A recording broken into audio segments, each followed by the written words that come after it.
Last వీడియోలో మనం 25,000 salary సంపాదించే వాళ్ళు ఇన్వెస్ట్మెంట్ ప్లాన్ చూసాము. బట్ ఈ వీడియోలో మనం 50,000 శాలరీ వాళ్ళకు ఎలాంటి ఇన్వెస్ట్మెంట్ ప్లాన్ బాగుంటుంది అనేది చూద్దాము.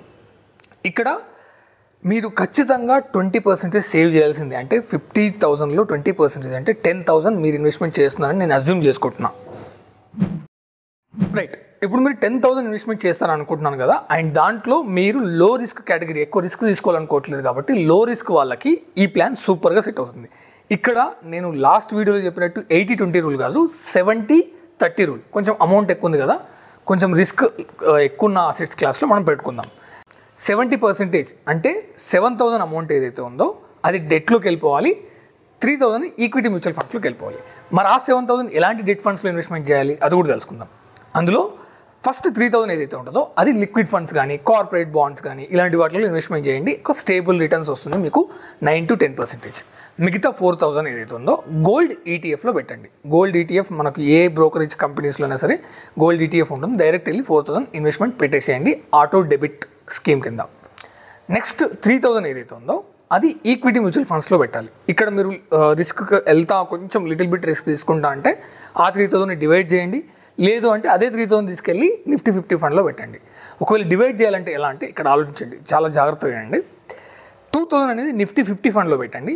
ఆ బ్యాలెన్స్ 1,000 ఉందో నిఫ్టీ నెక్స్ట్ 50లో పెట్టండి. ఎందుకంటే next 50 kind of mid cap కిందకి వస్తుంది కాబట్టి కొంచెం రిటర్న్స్ ఎక్కువ వచ్చే చాయిస్ ఉంటుంది. సో అలాంటి ఫండ్స్లో మీరు ఇన్వెస్ట్మెంట్ చేయండి. ఇది లో రిస్క్ కేటగిరీ వాళ్ళకి. ఇప్పుడు సెకండ్ కేటగిరీ వాళ్ళు మీడియం రిస్క్. ఎవరైతే మీడియం రిస్క్ పర్లేదు నేను ఎక్కువ రిస్క్ తీసుకుంటాను, కొంచెం లో రిస్క్ అంటే కొంచెం బెటర్గా తీసుకుంటాను అనుకునే వాళ్ళకు ఈ ప్లాన్ బెటర్గా సూట్ అవుతుంది. ఇందులో మీరు 40% అనేది డెట్కు పెట్టాలి, 60% అనేది ఈక్విటీ మ్యూచువల్ ఫండ్స్లో ఇన్వెస్ట్మెంట్ చేయాలి.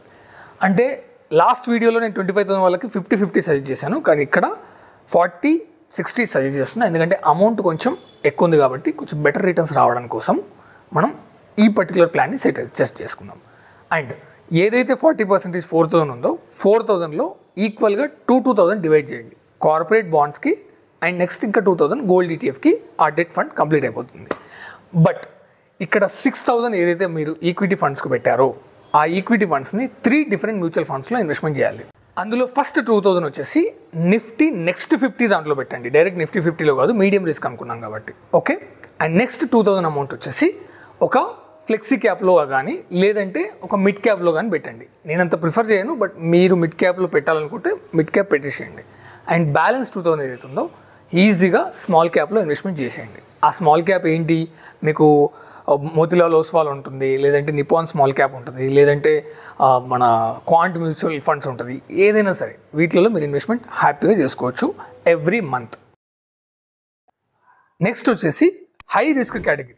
వీళ్ళు ఎందులో ఇన్వెస్ట్మెంట్ చేయాలి, ఇది కొంచెం డిఫరెంట్గా ఉంటుంది, జాగ్రత్తగా వినండి.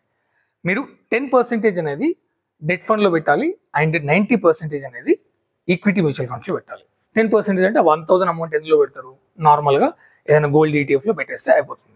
బట్ ఆ 9,000 అనేది ఇక్కడ జాగ్రత్తగా వినండి, మంచి ఫండ్స్లో మనం ఇన్వెస్ట్మెంట్ చేద్దాం. ఆ 9,000లో ఫస్ట్ 2,000 అమౌంట్ ఏదైతే ఉందో అది నిఫ్టీ 50లో కానీ నిఫ్టీ నెక్స్ట్ 50లో కానీ పెట్టేసుకోవచ్చు, నో ప్రాబ్లం. అది హెచ్డిఎఫ్సి వాళ్ళది ఉంటుంది, ఎస్బీఐ వాళ్ళది, ఏదైనా సరే ప్రిఫర్ చేయొచ్చు. అండ్ 3,000 వచ్చేసి ఫ్లెక్సీ క్యాప్లో ఇన్వెస్ట్మెంట్ చేయండి. లైక్ డైవర్షన్స్ ఉంటాయి మీకు, డిఫరెంట్ డైవర్షన్స్ ఆఫ్ మ్యూచువల్ ఫండ్స్లో. మీరు స్మాల్, లార్జ్ అండ్ కొంచెం మిడ్ క్యాప్లో కూడా అన్నీ ఉంటుంది కాబట్టి ఫ్లెక్సీ క్యాప్ బాగుంటుంది. నెక్స్ట్ 2,000 వచ్చేసి స్మాల్ క్యాప్లో పెట్టేసేయండి, హై రిస్క్ ఎలిమెంట్ అది పెట్టేసేయండి, నో ప్రాబ్లం. బట్ ఇంకా బ్యాలెన్స్ మిగిలిన ఆ 2,000 మాత్రం కొంచెం రిస్క్ తీసుకొని మనం ఇంటర్నేషనల్ మార్కెట్లో పెట్టుకోవాలి. ఈ ఇంటర్నేషనల్ మార్కెట్స్ కొన్ని ఫండ్ హౌసెస్ మనకు అవైలబిలిటీ ఉంది, లైక్ మోతిలాల్ వాళ్ళు కానీ ఇంకా లేదంటే ఇంకా కొంచెం మన క్వాంట్ వాళ్ళు కానీ. ఈ అమౌంట్ని మనం బయట కంట్రీస్లో లైక్ ఇంటర్నేషనల్ అంటే ఎగ్జాంపుల్ యుఎస్, లైక్ వాళ్ళు అక్కడ ఐటీ కంపెనీస్లో కానీ లేకపోతే డౌ జోన్స్లో కానీ ఇన్వెస్ట్మెంట్ చేస్తారు. సో ఇలాంటి కంపెనీస్లో మనము ఇన్వెస్ట్మెంట్ చేయాలి.